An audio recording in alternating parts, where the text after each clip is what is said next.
Enduro strength training for Wildwood Rock Extreme Enduro. So one of the biggest problems I find working with riders getting ready for Wildwood is they put a lot of their attention and focus on the fitness and the cardio side.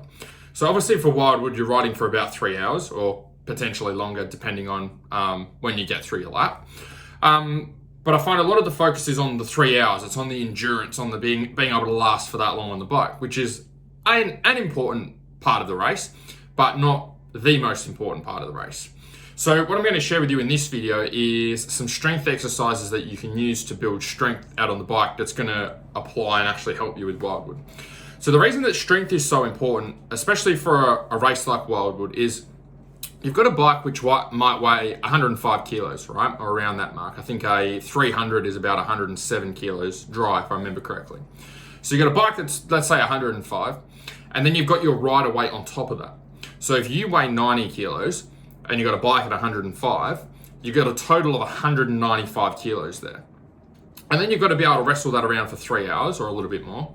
And then you've got to be able to wrestle that around through hill climbs, through rock gardens, while you're doing pivot turns, going through, tough creek sections, going through steep downhills, going through tight stuff through the bush on the side of a hill. You're really wrestling the bike around. So the stronger you can get yourself, the lighter you can get the bike to feel. And if you can get the bike to feel lighter, you're going to use a lot less energy when you're riding. If you use a lot less energy when you're riding, your endurance is automatically going to improve. So it's a really easy way to be able to improve your endurance without doing a shit ton of cycling or heaps of swimming, or longer distance cardio stuff. So my top 5 exercises that I use with our races and that you're welcome to use as well, in no particular order. First one would be a back squat with a weight bar. Okay, so weight bar on your back, squatting up and down. Reason this is so good is you've got your whole body working together from head to toe. Obviously it's more leg dominant, but we've got every muscle working together from head to toe to move that weight. And that's what's happening when you ride the bike. So the crossover is quite good. The second exercise would be the deadlift. And same thing. So deadlift, slightly different to the squat, but using similar muscle groups. We're getting every muscle group working together from head to toe, which works really well with what we're expecting our body to do out on the bike on the weekend. So the reason I like to use the barbell for, say, deadlift, is because when you're using a weight bar, we can load it up and you can use a lot more weight. And the reason that that's great for us for races is because if you can get your body lifting more weight, you can get stronger a lot quicker. And if you can get stronger a lot quicker, then you're going to find that you can do a lot less training and get better results, which at the end of the day is probably what you want. You're probably not, your favorite thing to do probably isn't lifting weights and getting to the gym. You're just doing it to help you with your riding and racing. So that's why I like the barbell. Third exercise would be a bent over row. I think I've shared this in previous videos, but using a barbell from just above the knee, pulling into the belly button. The reason I like that is because it mimics, or as close as we can mimics, how you're moving on the bike and how you're holding onto the bars. And again, get your whole body working together from head to toe. Next one would be overhead pressing. Now, so overhead pressing is just with a weight bar where we push up overhead with the bar. Now, if you're riding the bike properly, you're probably not going to be getting into that position too much. But what it does is it's just another pushing movement pattern. Okay, we're getting our body used to pushing our hands away from our body, which is what we do on the bike when we're pushing the bike away from us. Next one would be bench press. Okay, and very similar. So overhead press is obviously going overhead. Bench press is pushing the weight out in front of us. Same thing. We just want to get our body strong, pulling things towards us and pushing things away, because that's what you're doing on the bike through different sections of the track.